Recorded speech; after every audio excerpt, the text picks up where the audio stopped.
Hello.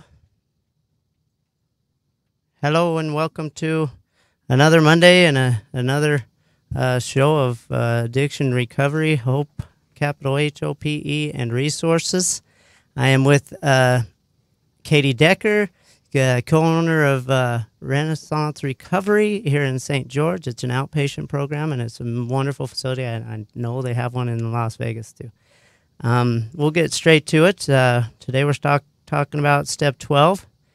And Step 12 is in the LDS program, having had a spiritual awakening as a result of the atonement of Jesus Christ. Share this message with others and practice these principles in all you do. And in the AA program, it's having had a spiritual awakening as a result of these steps. We tried to carry this message to alcoholics, drug addicts, those are my words, and pornography or whatever the addiction, and to practice these principles in all our affairs. And so we're going to talk a little bit about service, but I'm going to let Katie go and tell about her story and how she can help.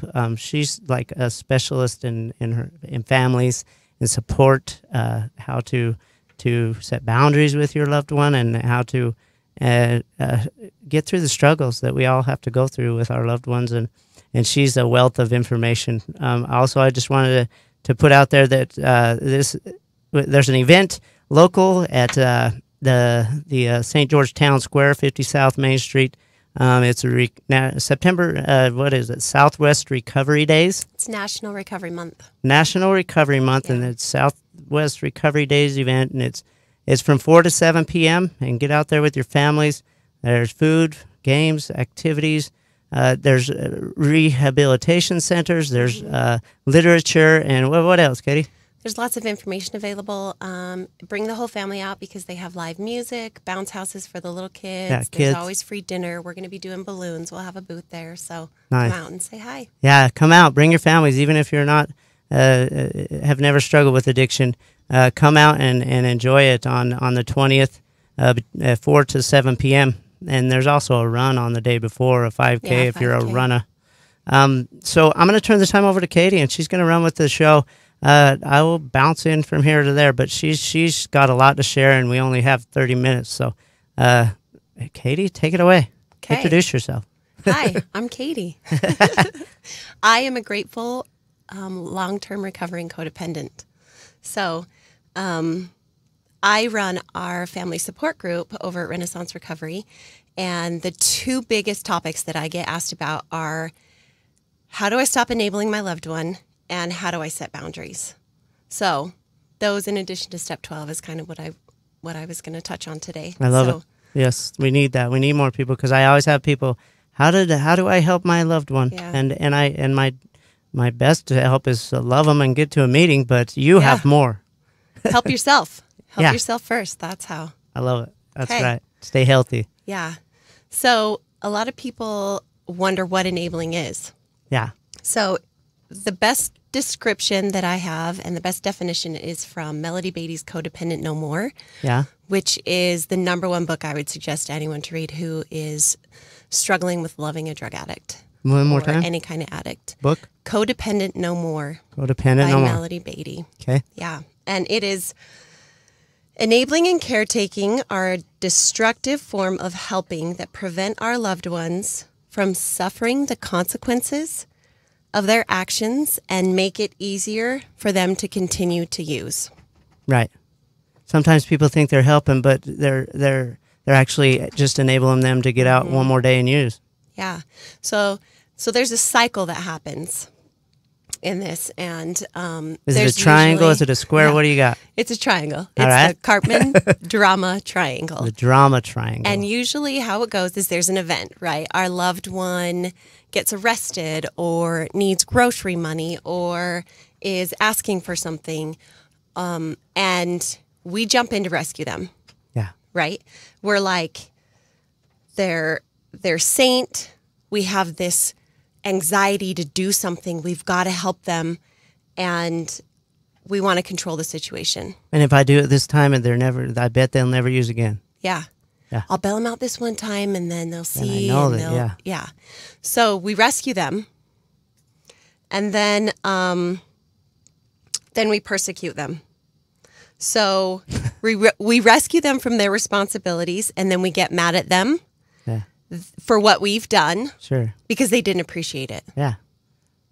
Didn't appreciate you helping, and how dare you not change. Or it wasn't enough, or, Yeah. And so then that's when our resentment and our anger come up.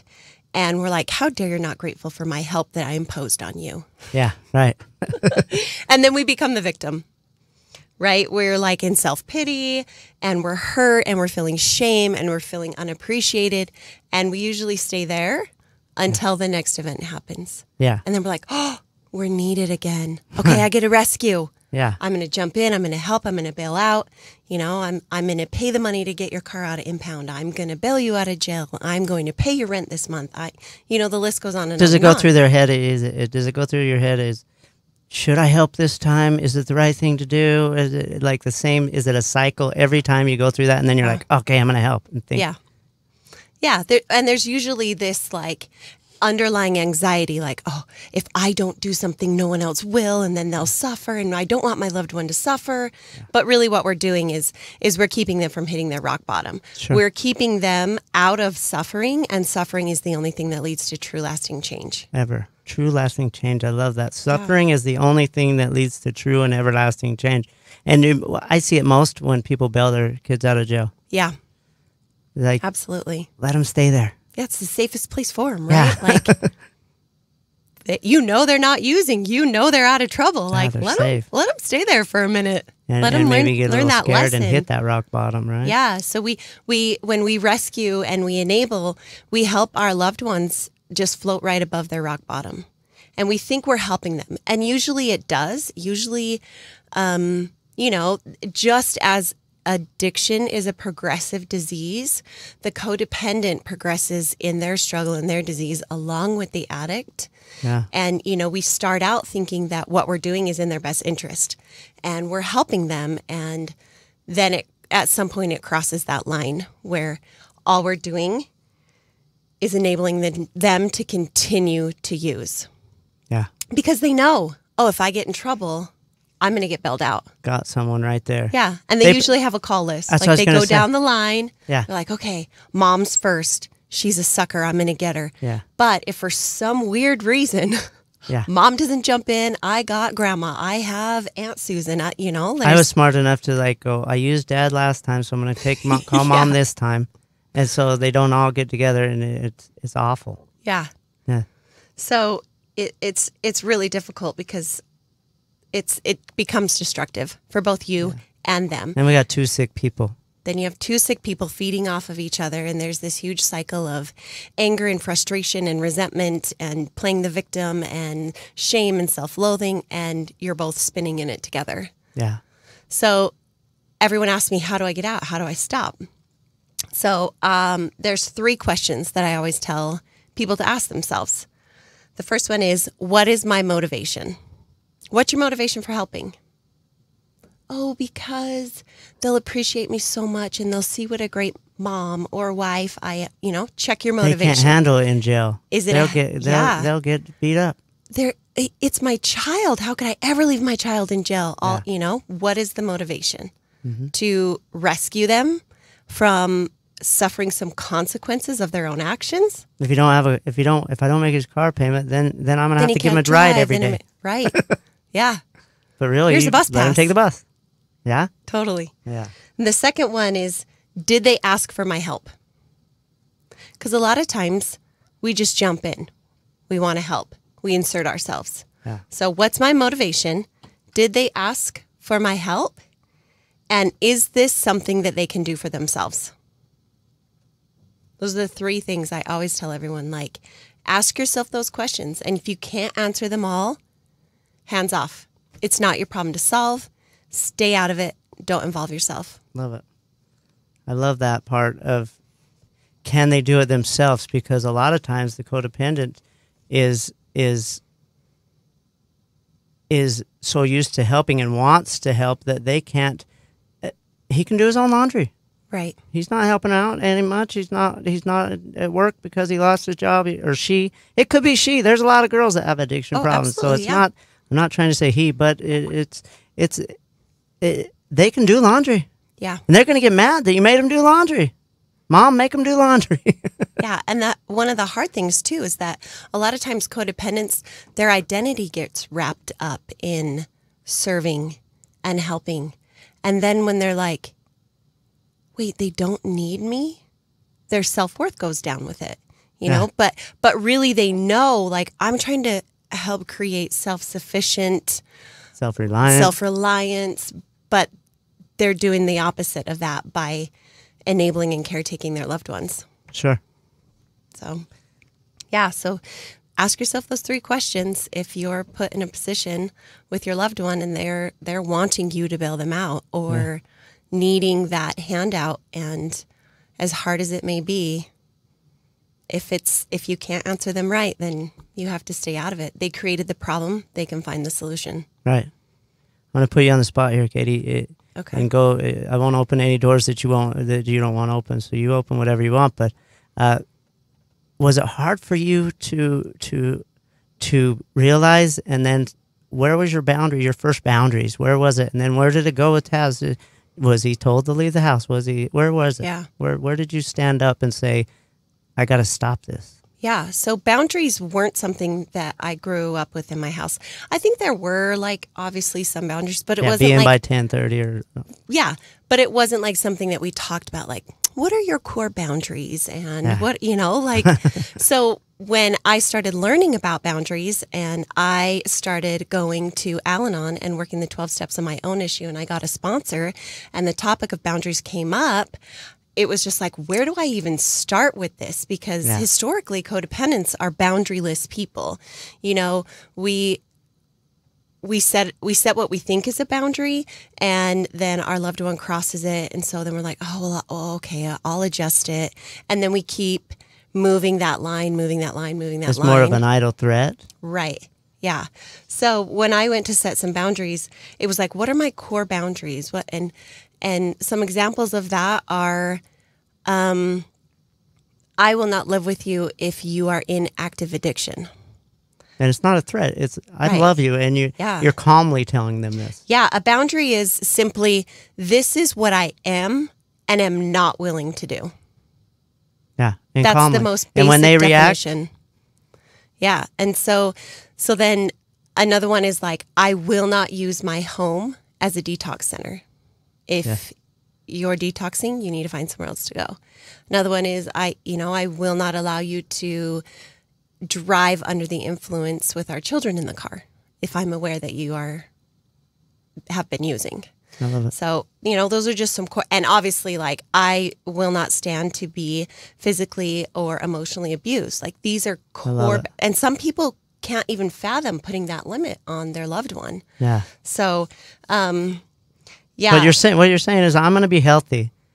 I want my family to be healthy. I want you to be a part of it, but I'm going to set some boundaries because you're the one that has a big issue right here with the alcohol, drug, or whatever, and it's affecting our family and could devastate our family, which most times it does. Right. And so this is what we have to do, and we love you. We want you to be a part of it. And when they scream and say, how dare you give me rules? This is my house. I pay the bills. What are you talking about? I don't have a problem. Where do we go? Yeah. So that, a boundary always has something attached to it. And it's usually a consequence, or an outcome. If this happens, then this will happen. And you have to be 100% ready to follow through with the outcome or the consequence, or don't set the boundary. Yeah. Because for so long we've given these empty threats, right? Sure. And they're like, yeah, we're not going to take you serious. I know you're never going to ask me to go. Yeah. And so don't set that boundary if you're not ready. So, when I found out that my husband had been using and for months hiding it, one of my boundaries was, I will not live with you if you're in active addiction. And if that happens, I'm going to ask you to live somewhere else.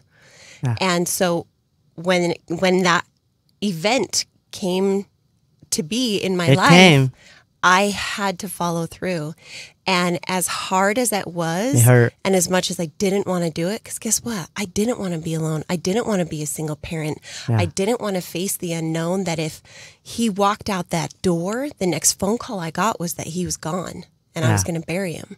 Yeah. I didn't want to do those things, but I also knew that I didn't want to keep living the way that we were. And if nothing changes, nothing changes. Nothing changes. So I had to ask him to go, and it I was got hard. chills. It was hard, probably the hardest thing I've ever done. Yeah. And you just have to remember, like, when they blow up at you and they're like, how dare you? Yeah. When we're setting boundaries, we cannot take care of other people's feelings at the same time. Yeah. Boundaries are simply about you. What do you need to do to take care of yourself? What are you not willing to do? And we cannot manage the reaction of the other person, I was just gonna ask. the nature of boundaries is that they're always going to get tested. Yeah. And when it's your fault, Mom, Dad. Right. You raised me this way, and you messed up here, and how dare you? And they'll flip it on you. And do we take that personal? And make it about you. And We have to be prepared. But the beauty is that when you've been really prayerful about your boundaries and you have set some core boundaries, or there's sexual, spiritual, emotional, mental, and physical boundaries. Those are all the different areas in our lives where we can set boundaries. Okay. And when we do that and we figure out what those are, it's so important to communicate them very calmly. You can't do it in the middle of a heightened emotional fight and say, if you ever do this again, then this is going to... Yeah, That's then you not got a boundary. two people yelling. That's a threat, right? Yeah, right. So you have to, like, really calmly and clearly without anger in a moment outside of that situation, maybe a week later or just a time when it's calm, sit down with your loved one and say, hey, these are my boundaries and this is what's going to happen. That's got to be so surreal. So that when you're in that moment, when that boundary gets crossed, you can just take a breath. You don't have to react. You have the ability to respond and not react and say, I'm so sorry. I love you so much, but it's time for you to go. This was my boundary. You have a few days. If you need some help, let me know. Yeah, because basically when you set that boundary and then they make the decision to cross the boundary, yeah, it was their choice to leave, because to know they had to move out, they chose to do that. But it's hard to convey that to an addict that's using, because they're going to fight. Right. But I love that you say that. Yeah. So it's strong. So some other areas in life that you need to set some boundaries in. Look at the things that you're complaining about, that you're whining about, or you're angry about. Those are areas in your life where you should evaluate and set some boundaries on. And boundaries don't always just have to be with your addict. Boundaries are in every relationship. Boundaries are with your coworkers, your neighbors, your friends. Yeah. It's Your okay to say, this is what I am and am not willing to do. And it's okay to say that and communicate it. Yeah. But my we live favorite in thing this to tell world. people is it's okay to, telling the addicts that are just barely in recovery for the first year, it's okay to say no, and that's it. Just stop at no, and you're fine. You don't have to explain why it's a no. You don't have to give any other reason. It's just no. Yeah. And codependents have a difficult time ever saying no. And the problem with never saying no is that we find that we overcommit ourselves and then we fall short. And we're always trying to keep everyone else happy. Mm-hmm. Or we think if they're not happy, it's my fault. Right. Because I didn't do enough. I didn't care enough. I didn't love enough. Yeah. Yeah. But really, it's because there were no boundaries. I love it. Yeah. It's a very, very hard thing to follow through with. But so worth it, because then they know forever moving forward, things are changing. This is real. They're getting healthy. All those old patterns aren't going to work anymore. I'm not going to be able to control and manipulate and get them to bail me out and do what I want and walk all over them. Yeah. They're taking care of themselves. Because last time I was there, I spent a month in jail. Yeah. I didn't get out, right? Right. I know so if they're I gonna go stand back, by they're it. not going to bail me out. Yeah. And so I better not go back. You know, that might be the best time for them too, is because they're sober, and every day that they're sober is a miracle. And every day that they're sober, and every hour, they're getting more intelligent, and they're getting more smart in their head to make choices again, instead of being on survival mode of, I need this to survive. They get that clarity. Yeah. Yeah. Yeah. Boundaries. Yeah. And enabling and caretaking. I hear you. Some of the hardest stuff, but so worth it. And I think if you start incorporating those into your lives, it will change things for you more drastically than hardly anything else. Yeah. Let me ask you this, Katie.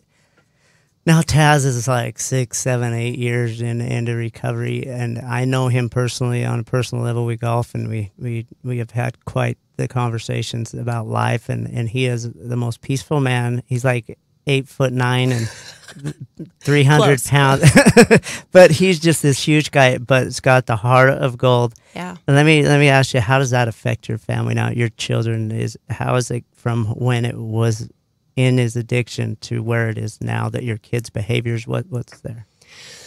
Well, we had a 1 and a 3-year-old at the time, so they were actually really little.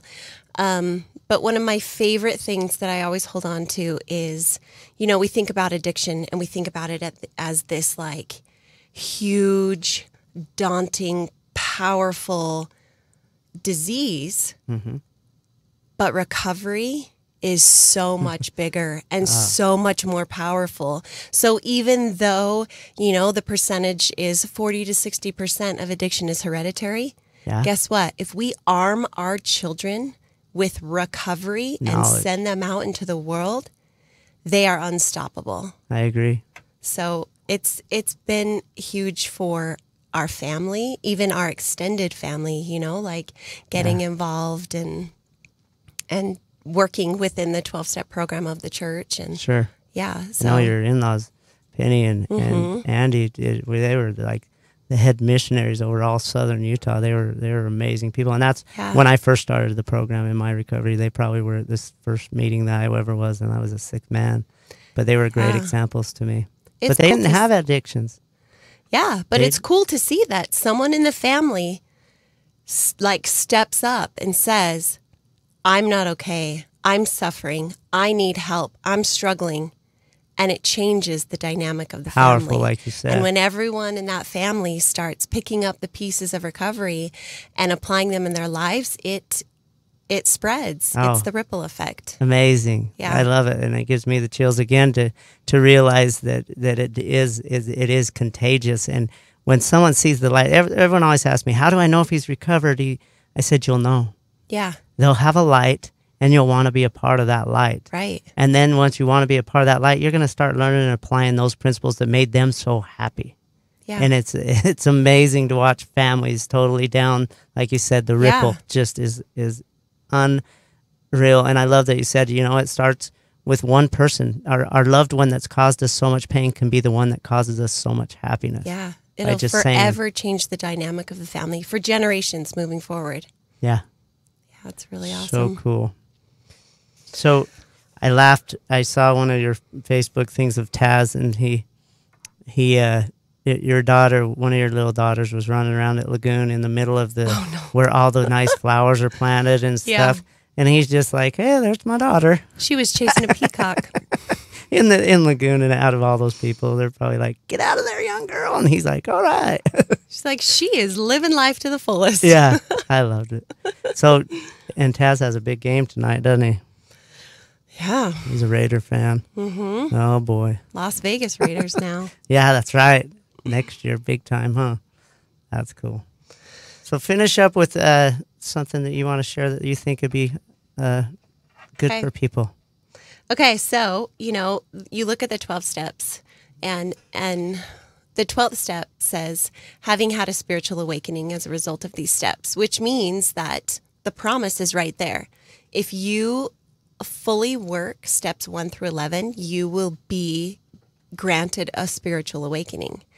Then we carry this message to other codependents, and we practice the principles in all of our affairs. So how I carry the message is by doing my own recovery work. And just by being a living demonstration of hope and self-love and nurturing and healing, because a lot of times people aren't ready. You know, like I started going to meetings and seeing these huge changes in my life and was like, everyone needs to know about this. I am going to drag all of the people I love to a meeting and force them to do the 12 steps, right? Like that's not codependent. There's like, Katie, here comes Katie, run. Yeah. Yeah, but I had to realize like when it comes to family and friends, they may still be in denial. And they might have resistance and anger towards recovery. And we can't use our codependent tactics of manipulation and control to try to get them better, because that doesn't work. No. We just have to be that living example, and then they'll see us and hopefully be like, huh, that light. Their light is on. Their countenance has changed. Yeah. They're happy. They live their life is and have changing. passion, and they love it. And what are they on? Yeah. I want and some then they'll of it. ask you, and then the hope is they'll join you. Sure. But, you know, it's hard. That's how we carry the message. We share our story. We go to meetings. We sponsor others. You know, there's so many ways to and that's carry the message. One quality you didn't say about yourself. I asked your husband, I think he did week 2 with me in the show. I think he was my first guest. But I asked him, when can we have your wife on? What does she want to do? And he said, service. So 10 weeks he was willing to wait, or you were willing to wait, because he knows that you are all about serving, and you are that is your passion. And you said all these good qualities about yourself, but you forgot service. And service is, you know, I always I want to point this out too. Service for an addict in recovery is an absolute. Get to a soup kitchen.